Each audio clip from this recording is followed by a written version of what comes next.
let me get you niggas together right quick because the story is changing. The order of events are changing. First of all, when these niggas first started, so first of all, All Star JR ain't talk to no motherfucking police. They talked to a lawyer only. The reason why they picked up JR is because these whole ass niggas who sitting in that hospital, fucked up, shot up, beat up, paralyzed, sitting that motherfucking getting manicures and pedicures, them bitch ass niggas are sitting there and made a motherfucking statement. That's what's most likely to have happened. They ain't talked to JR. They only talked to JR's lawyer. That's number one. Right? And now it's a whole new switch. I want y'all niggas to sit back and peep how these niggas planning. Now, academics who's obviously, right, obviously working on a campaign to restore these niggas' public image and to restore the public perception of these niggas. Because academics said when he first started reporting PR control. I've been said that. I said academics got to be doing some type of PR control because if you read the statement yesterday that came out, it said that All Star Jr. stood over what's the name NBA 10 and spit on him and everything else. NBA Ben 10 ain't saying nothing about that in his little interview, so that's when I knew it was some type of PR control. So it seems to me that All Star Jr. was basically telling the truth the whole time, but also he was considered a fugitive because not because he because he left the scene. He didn't wait for the police to come. He didn't do anything, which kind of made sense to me. If I'm thinking about it, if I got into a city that I don't know about, I'm from Detroit and I'm all the way in Texas. I'm in Houston. I don't know what's going on. Word on the street is that Jay Prince Jr. he got Texas sold up, especially the Houston area. Lawyers, doctors, police department, they got him on the payroll. So why would he feel comfortable by staying there? His lawyer gonna argue that. Why would he feel comfortable staying there? Don't y'all see? Didn't y'all see what happened to the Migos and everything else? Like, in fact, they're still under investigation with that. So why would he stay there? His lawyer can argue that. So as soon as he left, he became a fugitive. Now it kind of makes sense on why he decided to capitalize off the situation and dropped a whole bunch of videos. If y'all didn't really pay attention, he went on a campaign himself because he like, well, they gonna paint their own narrative. Let me tell the people what actually went down. And the first person who made the story to me, he came out with the story first, which I think that's a genius move.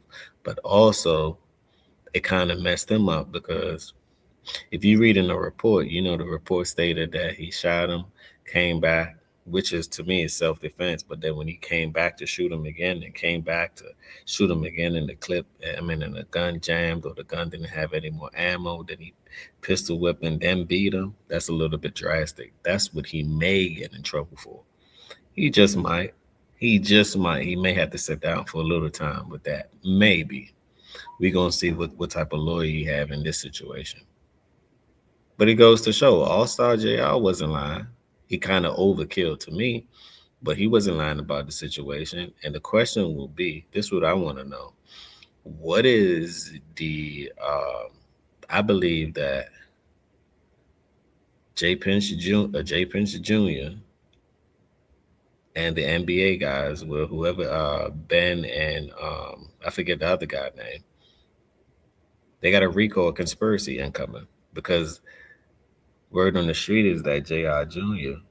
he ordered them to rob All-Star JR. That's what they saying. He ordered them to do it because they was outside, basically, which is in a group conspiring what to do when they get inside of this facility. And word on the street is that the Prince family actually owns Confession. They're part owner in Confession. So who called All-Star, not All-Star, JR Jr., Prince Jr. to come up there? And it was only 30 minutes left. Who called him to come up there? So that could be a motive too. So we're going to figure this one out. Let's peruse and cruise through the internet and figure this one out. Smash that like button, subscribe to my channel, hype my video, give me the 10,000 subs real quick. Let's get into it. what he had got directly from Ben 10 and OG3, academics said they said JR was capping. They was mad about JR lying, that JR never Oh, another thing I wanted to say before we continue. Now you got Cartel Bo, which is from Texas. He's stating, well, the feds, they going to basically go talk to JR so he can give a statement about what happened. But I think they already, I mean, if he already had a lawyer, he already said he already had a lawyer. What they talking to JR for? That's what the lawyer is for. But anyway, but it's going to paint this narrative as if, well, JR, JR, All Star JR is the one that's letting them know what happened. That's going to start the Rico case against the Prince family and the NBA, which to me, I believe that the police officers already questioned these two guys in the hospital, but it wasn't just only two people that got hit. See, it was I think about two or four. It was other; those were the biggest names, but it was other civilians that got hit too. So you don't think that the police officers questioning them too? I think that they did. I think the last person since All Star JR was a fugitive, the last person that they're going to question is All Star JR. They couldn't get a hold of him, so what did they do? They went and questioned everybody else. All Star JR, so the only thing they had to do was look online to see what his statement was for real, if you really think about it. But let's continue. It over him. That JR never spit on him. That JR was on his back and he was firing wildly from the ground. And now that the pictures are coming out to disprove what they told academics, I ain't gonna say academics no liar.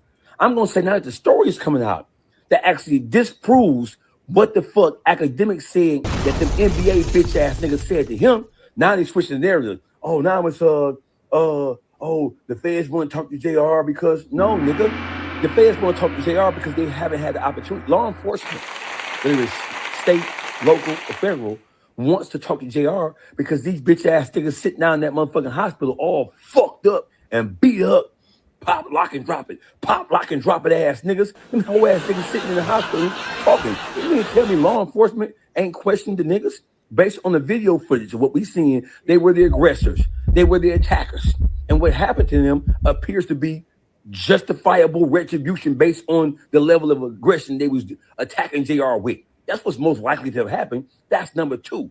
Number three, hey, academics, you said that you talked to them and you got the whole story, but that you wasn't going to spoil it because you wanted the niggas to get some money from interviews. You wanted the niggas to get paid for their story.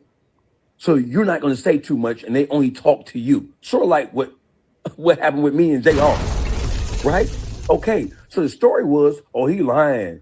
Listen, what happened was, JR didn't make no statement, right? He made some YouTube YouTube videos, and he made a couple of posts on motherfucking Instagram, and he made a couple of songs. So all these niggas did was just sit back and listen to what he said on the songs, and then listen to what he said in the story post he made. Yeah, I gotta understand that the police department also they got YouTube channels, Instagram pages, and everything else. So you don't think that they putting it together themselves as well?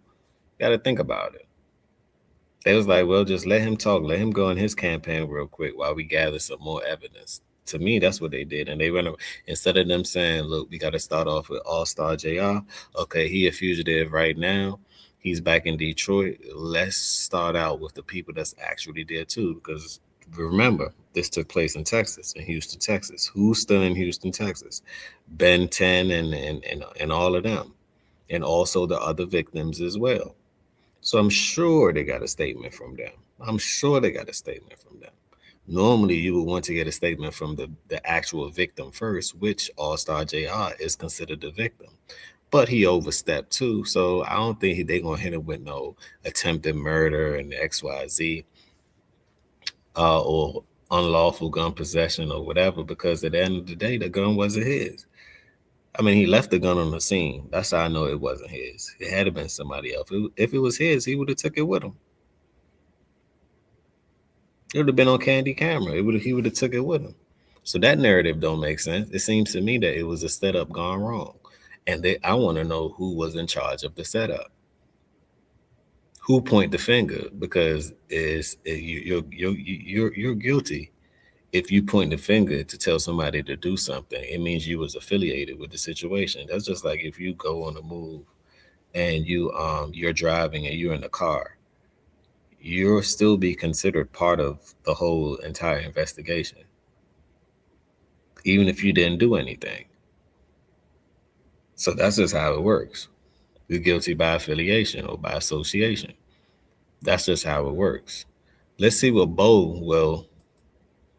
this what Bo have to say about it. And DawgFace like, nah, Bo, you ain't about to paint the narrative as if Detroit in the wrong. Nah, we're not gonna do it like that. Cause they see the feds when got all wild stuff. You know what I'm saying? Tell y'all how this gonna go. You can mark my words. You can write it down, take a picture, record it, screen save it. I don't give a. And it's gonna go exactly like this. And I'm gonna tell you how it's gonna go. Some people went and booked Junior, All-Star Junior, cause they know for a fact in their hearts and their minds, don't tell on Prince and this tell on being in them. Yeah, he ain't gonna go. And see, that's what DawgFace was saying. It's like you can't just paint that narrative like that as if they ain't questioning your camp first. You can't even go out and paint that narrative like that. Now you understand Cartel both from Texas. So this is why this becomes a Texas versus Detroit type of thing, because he's from Texas. So he's probably gonna stand up for him, even if they in the wrong. Who knows his affiliation with Prince and all of them? We all know who he affiliated with. So you gotta take his with a grain of salt. I see why DawgFace like, hold on, you can't say that All-Star JR, to me, they got him last. They supposed to get him first, but to me, they got him last. They questioned him last. To me, they already questioned everybody else. That's just what I think. Leave y'all thoughts down below. What y'all think? Who got questioned first? NBA and the people that was in the hospital, or the guy that was a fugitive that was running around the board doing videos? Seemed to me they just apprehended him. So where's the question in that? They just apprehended him just the other day, a day ago, maybe 2 days ago. And he had a lawyer in that beforehand. So what that tell you?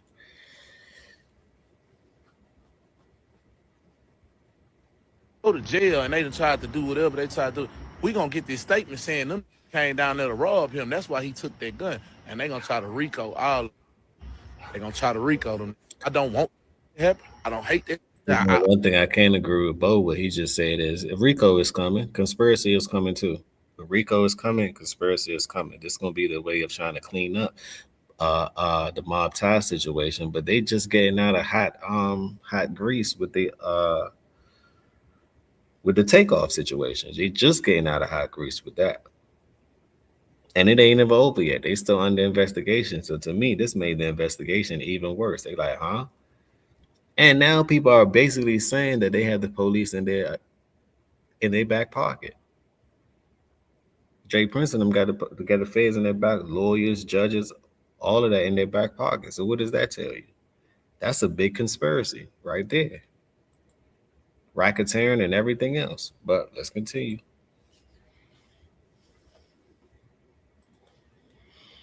I would hate that happen. But man, if I'm being a real nigga, hey, lawyer up, gang.